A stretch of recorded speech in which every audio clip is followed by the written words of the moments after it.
The clan is my blood, and the pillar is its master. Today I finished Jade City by Fonda Lee, the first book in the Green Bone saga, and honestly, I am surprised by how much I enjoy this.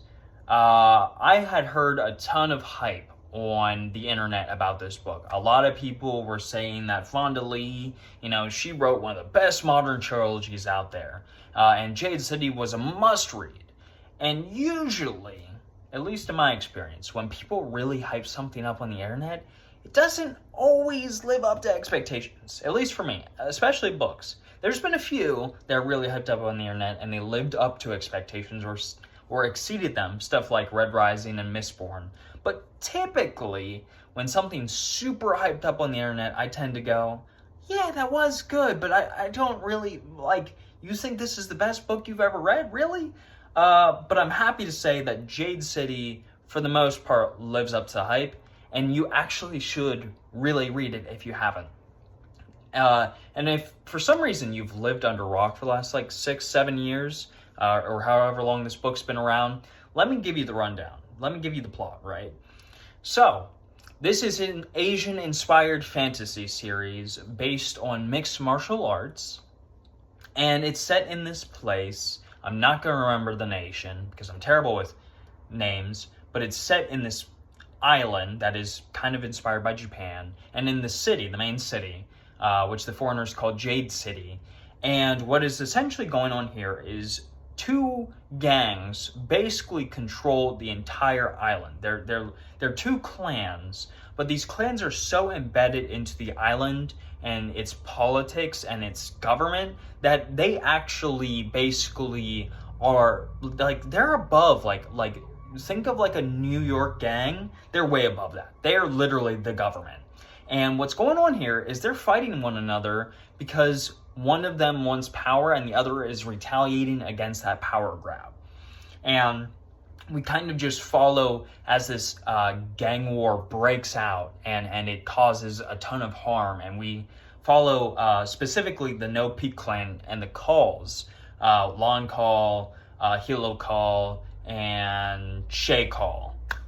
And I was surprised. I'll say I was surprised because pretty much everything about this book I enjoyed. First of all, the setting is really cool and very unique, at least compared to what I typically read. I don't read a lot of Asian-inspired fantasy. I've read a few, Dandelion Dynasty being one of them, but I've never read a modern Asian-inspired fantasy, let alone a modern inspired fantasy book.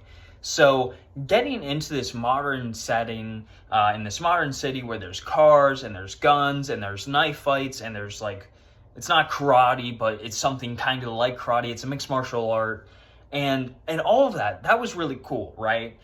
I really like the plot in this. I really, really like the clan warfare stuff. I really like the politics. I like how involved and how important all of these simple aspects are. The noodle shop down the street is important to us to not be taken over because that is a part of our territory. That kind of stuff, that really vibes with me. And what I think really, more than anything, stood out to me was the character work. The calls that you followed, the ones I just named, are incredible. There are things about the plot I don't love, It's a little predictable at times. If you've ever watched a Japanese crime movie, you can probably guess how this is going to turn out. In fact, you don't even have to have watched a Japanese crime movie. If you've ever watched a crime movie in your life, there's some predictable spots. I would like to say that the setting be flushed out more. I'd like to see the city be more lived in. I want more details, Honestly, if she had made this 200 page longer, I wouldn't complain. If it was just filled with details and just the day-to-day stuff, I personally would not have complained. Having said all that, where this book really shines is the character work. Fonda Lee writes such good characters. Such good characters. Amazing. This is not a particularly long book. It's under 20 hours on Audible, but it is really, really amazing to see how these characters develop how they think, how they interact, the way the family dynamic works here, guys. Oh, chef's kiss. Chef's kiss. That is the stuff right there. Seeing Hilo and Lon and Shay work with one another, and their dynamic with the other gangs and the regular non-jaded people, the non-green bones of the city, and how they interact, just really, really good. And it's really well paced. Like, this book, again, it's not very long, but it's like probably 500 pages. It's paced extremely well. Like, there is not a moment in this I found boring, to be honest. Like, front to back, this reads very, very quickly, and it's very entertaining. This is one of those books that is it's just an all-around hit. You know what I mean? I really like the setting. I really like the plot. I really like the characters. And I like the way that everything works together. I like the politics. I like the action. I think she writes action very well. And I like how morally gray these characters are. These are, like, not necessarily good people. They're criminals. And yet, like, it just works. I don't know what to tell you. Like, if you like Asian-inspired fantasy, you should read it. If you like